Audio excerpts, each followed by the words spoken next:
Hello there, and welcome to another of Andre's Artist Profiles. And today, I am going to be profiling the Allman Brothers Band. Now, I have 4 of their albums technically, but exactly, I have 3. Let me explain after I talk about why I'm doing this. Today, if he had been alive, would have been the birthday of Duane Allman, who died after the initial success of their famous album Live at the Fillmore East, which I don't have right at the moment, but I'll probably be getting it very soon. But Duane Allman was one of the most amazing guitarists of his time. He played for Aretha Franklin, Wilson Pickett, Lauren Nero, Herbie Mann, King Curtis, was a huge mainstay at Muscle shows. Loan Me a Dime by Boz Scaggs in 1969-70 played on that. And most famously was a huge part of Eric Clapton's Derek and the Dominoes on Layla. And the album you see there, right here, is a 1997 reissue of a 1973 album called Beginnings, which merges the first two Allman Brothers albums together. So I'm going to open this up a little bit. CD is nothing special, just the CD Polydor logo from the 90s.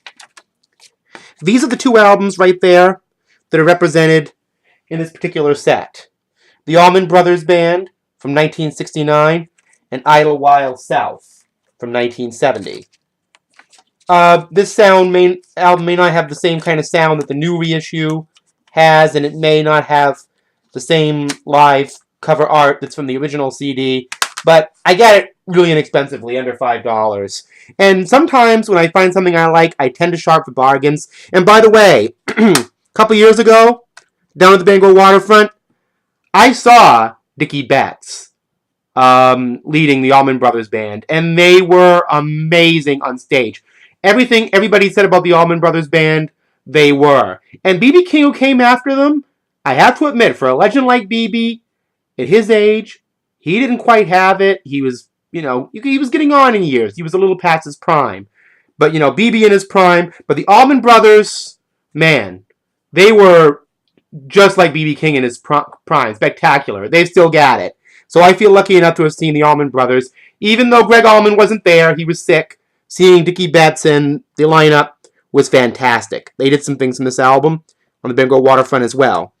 The next album, of course, this is a Southern rock, or rock iconic moment from the 70s. Eat a Peach. This is the early 2000s reissues. Produced by Tom Dowd, of course. He produced the Allman Brothers, one of the all-time great producers ever in any genre. And the next album, Brothers and Sisters. And they had a huge hit off of this album called Ramblin' Man. There's the inside cover art. The first time I had this album, a friend of mine named Jeff gave me a bunch of stuff to keep, and in it was this. And he didn't know it was there, so I actually returned it to him. But I wanted to keep it, but I got my own copy. So anyway, that's what I have for the Allman Brothers. They came back in the early 90s and started recording again. I don't have any of those recordings. They're really easy to get and not that expensive.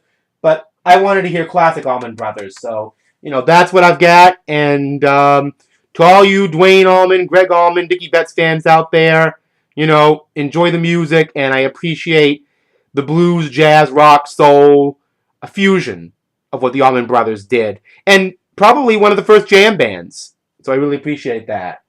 So, happy posthumous birthday to Duane Allman, one of the great legendary musicians of the past century.